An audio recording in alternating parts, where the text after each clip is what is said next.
آپ نے مولانا آزاد فیلوشپ ختم کر دی تاکہ کوئی اقلیتی اور خاص طور سے مسلمان بچے ڈی فل اور پی ایچ ڈی نہ کر سکیں۔ آپ نے پوسٹ میٹرک اسکالرشپ میں اضافہ نہیں کیا۔ جو یونٹ کاسٹ کے پیسے ملتے ہیں وہ 2008 سے وہی ہے، اس کو اضافہ نہیں ہوا۔ اور پھر پردھان منتری کہتی ہے، بی جے پی کہتی ہے، آر ایس ایس کہتی ہے، نائیڈو کہتی ہے، نتیش کمار، چراغ پاسوان، کمارا سوامی یہ کہتی ہے کہ ہم نے کہا کہ اس قانون میں پسماندہ مسلمانوں کو بھی حصہ ملنا چاہیے۔ چلیے آپ کی بات کو ہم سن لیے، مانتے تو نہیں، مگر آپ یہ بتاؤ تمہارے پاس ایک مسلمان منسٹر نہیں ہے؟ 240 تمہارے پاس ایم پی ہیں بی جے پی والوں، تمہارے پاس ایک مسلمان منسٹر نہیں ہے۔ کبھی اپنے گریبان میں جھانک کر تو دیکھو، اور اگر تم یہ کہہ رہے ہو کہ جس کو حق نہیں مل رہا اس کو حصہ ملنا چاہیے، تو پھر تم مسلمانوں کے جو پسماندہ مسلمان ان کے ریزرویشن کے خلاف کیوں ہو؟ جب تم موڈی یہ کہتے ہیں کہ جس کو حصہ نہیں مل رہا ان کو حصہ ملنا چاہیے، تو بھارت کی انٹیلیجنس میں صرف ایک محترمہ آفیسر ہے مسلمان اور کوئی نہیں ہے، ڈالو اس میں۔ کیوں نہیں ڈالتے اس میں؟ آپ بتاؤ کیا پوزیشن ہے؟ آپ نہیں بتا پائیں گے۔ یہ قانون صرف اس لیے لایا گیا تاکہ ہماری جائیدادوں کو چھین لیا جائے۔ لیمیٹیشن ایکٹ اپلائی ہوگا تو جو کل تک قابض ہے وہ مالک بن جائے گا۔ اور موڈی جی کہتے ہیں، بی جے پی کہتی ہے کہ وقف الاولاد اس وقت تک نہیں ہوگا جب تک کہ اگر کوئی بچی کا حق اس میں نہیں مارا جا رہا ہے۔ ہم پردھان منتری سے یہ اپیل کرنا چاہ رہے ہیں، آپ کو مسلم بیٹیوں سے اتنی ہمدردی اگر پیدا ہو رہی ہے تو پھر وہ بچی کی جو عصمت ریزی کی گئی تھی گجرات میں جب آپ مکھیہ منتری تھے، اس کو بھی اپنے گھر میں بلاؤ، چائے پلاؤ اور بولو بیٹی میں تیرے ساتھ ہوں۔ بلقیس بانو سے محبت نہیں، مگر وقف الاولاد میں بچوں کا حق نہیں مارنا چاہیے۔ یہ کون سا قانون ہے بتائیے آپ؟ ہمارے ہندو بھائی جانتے ہیں کہ ان کے سیلف ایکوائرڈ پراپرٹی میں اگر کسی ہندو بھائی کے 2 بیٹیاں ہیں اور 1 بیٹا ہے، اور ویسے ایک مسلمان کی 2 بیٹیاں 1 بیٹا ہے، تو ہمارے ہندو بھائی کی جو سیلف ایکوائرڈ پراپرٹی ہے وہ ول کے ذریعے اپنے 2 بیٹیوں کو چھوڑ کر اپنے 1 بیٹے کو اپنی پوری جائیداد دے سکتا ہے۔ قانون اس کی اجازت دیتا ہے۔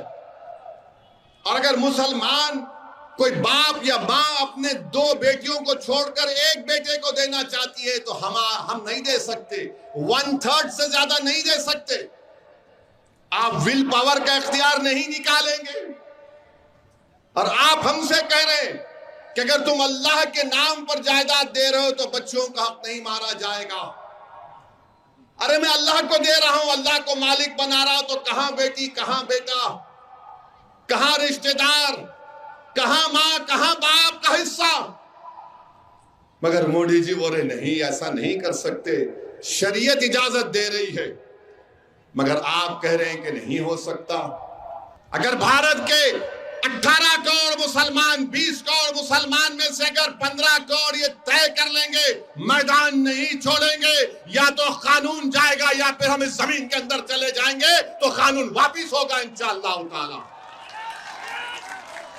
تو میرے عزیز دوستوں اور بزرگوں، میری عزتدار ماں اور بہنوں، ہم تمام کو اپنی اپنی ذمہ داریوں کو سمجھ کر اس کو نبھانا پڑے گا۔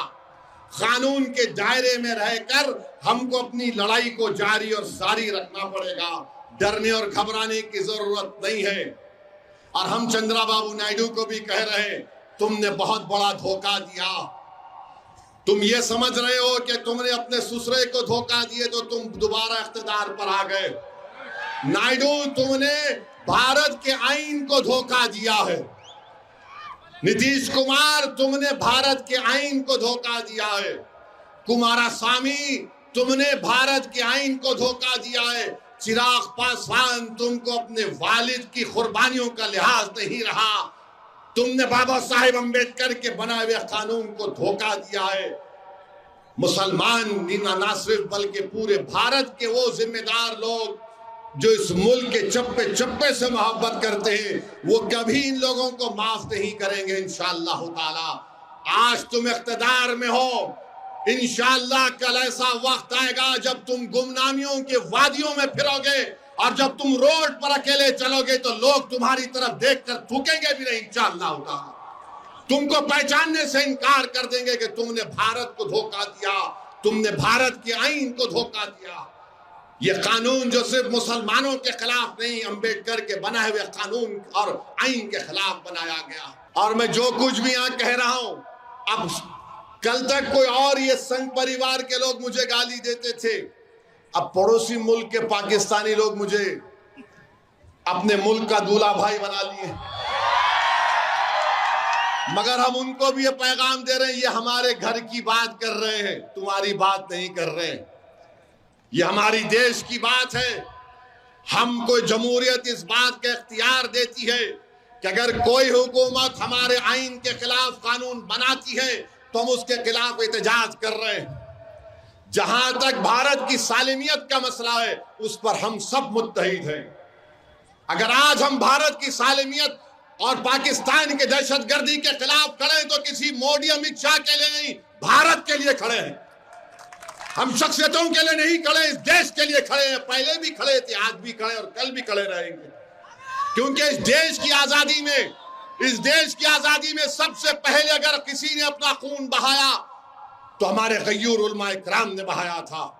انگریزوں کے خلاف اگر کسی نے جہاد کا فتویٰ دیا تو ہمارے علماء کرام نے دیا، اور آج وہی علماء کرام آپ سے اپیل کر رہے ہیں کہ قانون کالا قانون ہے۔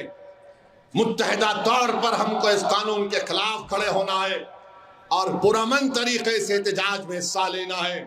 ہم اللہ سے بھی دعا کرتے ہیں کہ اللہ سبحانہ و تعالی ہماری ان کوششوں کو اللہ کامیاب کر دے، اللہ ہماری ان قربانیوں کو قبول فرمائے، کیونکہ یاد رکھو وقف کا مالک اللہ ہے اور مسجد اللہ کا گھر ہے۔ ہم اللہ کی مخلوق ہیں، زمین و آسمان کا خالق اللہ ہے، جس چیز کا مالک رب کائنات ہے۔ جس مسجد کو ہم اللہ کا گھر بولتے ہیں، اگر ہم اس کی حفاظت کے لیے نہیں کھڑے ہوں گے تو تم میں کیا غیرت باقی رہے گی؟ تم تو پھر ایک چلتی پھرتی لاش بن جاؤ گے۔ زندگی کا اگر ثبوت دینا ہے، ملی غیرت کا اگر ثبوت دینا ہے، اگر اس آئین کو، سمویدھان کو بچانا ہے، بھارت کو مضبوط کرنا ہے، بھارت کو وکست بھارت بنانا ہے، تو یہاں پر کوئی ایسا قانون، کوئی حکومت نہیں بنا سکتی جو کسی کے مذہب کے خلاف جاتا، جو کسی بھارت کے آئین کے فنڈامنٹل رائٹس کے خلاف جاتا۔ تو ہم پہلے بھی کہہ چکے ہیں، آج بھی کہہ رہے ہیں، اس کالے قانون کو مسترد کرتے ہیں۔ کیا آپ اس کالے قانون کو مسترد کرتے ہیں؟ کیا آپ وقف کے اس بل کو ریجیکٹ کرتے ہیں؟ اگر ریجیکٹ کرتے ہیں تو اپنا سیل فون کھول کے لائٹ کی بتی جلائیے تاکہ B J P R S S کے دماغ کی بتی جلے۔ جلائیے سیل فون۔ پورے ورنگل میں دیکھو، یہاں پر آج اسلامیہ گراؤنڈ میں سیل فون کی لائٹیں کھل گئی ہیں جو اس قانون کو ریجیکٹ کرتی ہے۔ نعرہ لگائیے، نعرہ تکبیر، نعرہ تکبیر، نعرہ تکبیر۔